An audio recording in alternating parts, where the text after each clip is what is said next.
CNN, gun debate. What gun debate? Americans seem to have this settled.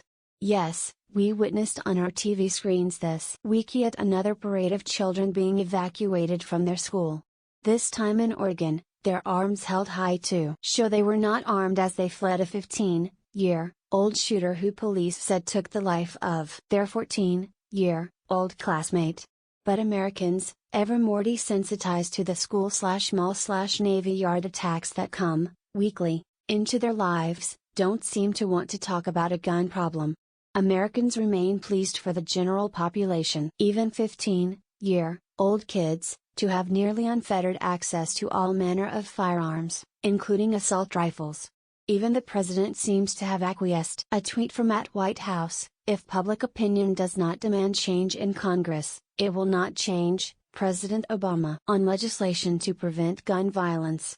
What this means is that we've accepted school shootings and other random mass shootings as a normal part of life in America, no matter how they affect the life, liberty and pursuit of happiness that was first announced in the Declaration of Independence, some 13 years before our oft-quoted Constitution and the Bill of Rights.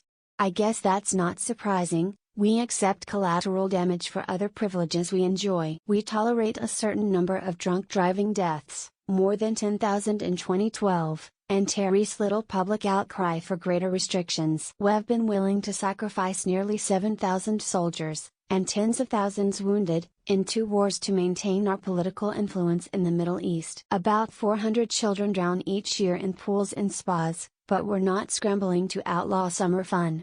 Why should guns be any different? In the United States, only about 10 people out of every 100,000 are killed by guns, or a little more than 30,000 per year. As a reference, we lost about 60,000 soldiers in the Vietnam War.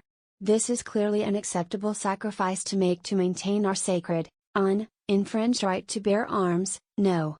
After all, I've been told by some gun rights advocates that reasonable restrictions on gun ownership will undoubtedly send us down a slippery slope to the abolition of all guns in America. And if we didn't have unfettered access to guns, think about what would happen. We would be overrun by a foreign power.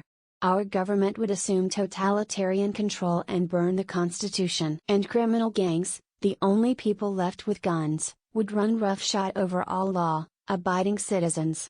If you suggest, as I have, that we should place reasonable restrictions on guns, then you are clearly a delusional or ignorant pacifist who has been dropped on his head. What part of shall not be infringed don't you understand? They ask. For the record, I'm a responsible gun owner. I'm confident that in the next few weeks there will be another school shooting.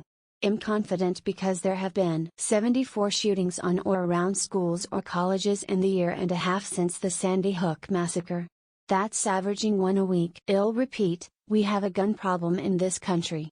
Reasonable restrictions on guns will not lead to totalitarianism and anarchy. Suffering 30,000 gun deaths annually is not a reasonable sacrifice to make in order to blindly maintain our unrestricted gun culture, particularly when the rallying cry is an outdated reference concerning infringement which, known to anyone who has actually studied the Constitution and our founding fathers who drafted it, was a reference to the then existing reality that young men, when called upon to defend the state and the laws of the state, were expected to provide their own arms. Listen, reasonable restrictions are necessary to assure the continued viability of our Second Amendment rights, and to curb the unnecessary bloodshed caused by the proliferation of guns into hands of irresponsible people who care little about constitutional rights, and less about the sanctity of life. Like that of a boy in Oregon, who was shot dead. Follow us on Twitter at @knopinion. Join us on Facebook /knopinion.